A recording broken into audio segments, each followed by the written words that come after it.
2019 жыл ичинде Баткен областында Кыргыз-Тажик чегарасы боюнча Аксай, Көкташ жана Максат аймактарында 14 жолу чыр-чатактар, конфликттер катталды.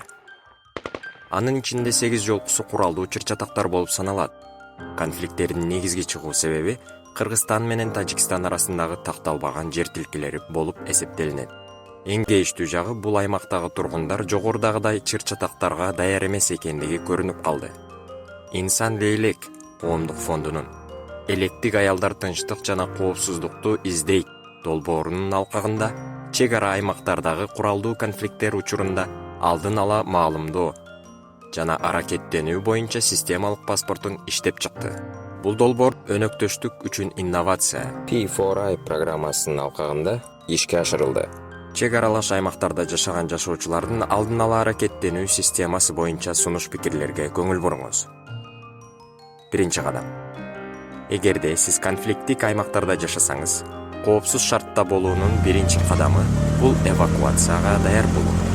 Бул үчүн алдын ала сизге тиешелүү болгон документтерди паспорт, ID карт, загранпаспорт, айдоочулук күбөлүктүү, балдардын туулгандыгы тууралуу күбөлүктөрүн, үйдүн кызыл китебин, жер үлүшүнүн күбөлүгүн, автоунаа документтерин, пенсия жана жөлөк пул алууга тиешелүү болгон документтерди, акча каражаттарды, баалуу буюмдарды, азыраак тамак ашты жана дары-дармек салынган аптечканы белеңдеп коюңуз. Дептерге же блокнотко туугандардын жана достордун байланыш телефондорунун номерлерин жазып коюуну унутпаңыз. Экинчи кадам. Өзүн өзү коргоо жана кам көрүү. Эгер сиз кооптуу аймакта болуп калсаңыз, албетте биринчи кезекте өзүңүздүн жана жакын адамдарыңыздын ден соолугун сактоого кам көрүңүз. Бул багытта төмөнкү эрежелерди билүү зарыл. Стратегиялык деп саналган объекттердин мектеп, ФАП, стадион, автомобиль жолдорунан, автомобилдердин колоннасынан, блокпосттордон алыс туруу керек. Жана массалык түрдө адамдар топтолгон жерге барбагыла. Анткени мындай жерлерге ок жана снаряд атылышы мүмкүн.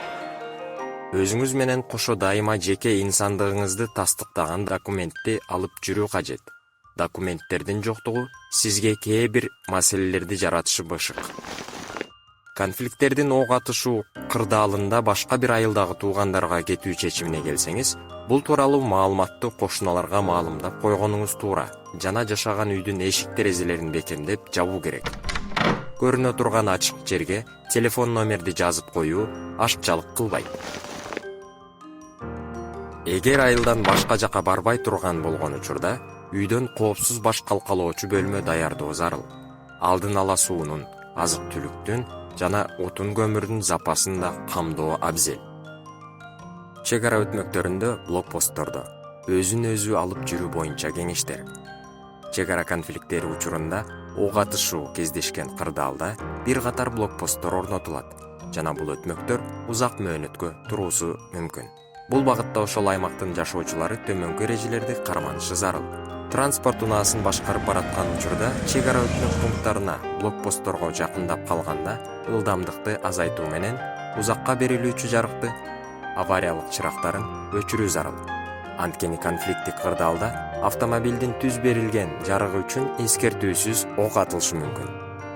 Чек ара постунда аскер адамы паспорту же айдоочулук күбөлүктү талап кылса, көрсөтүү кажет.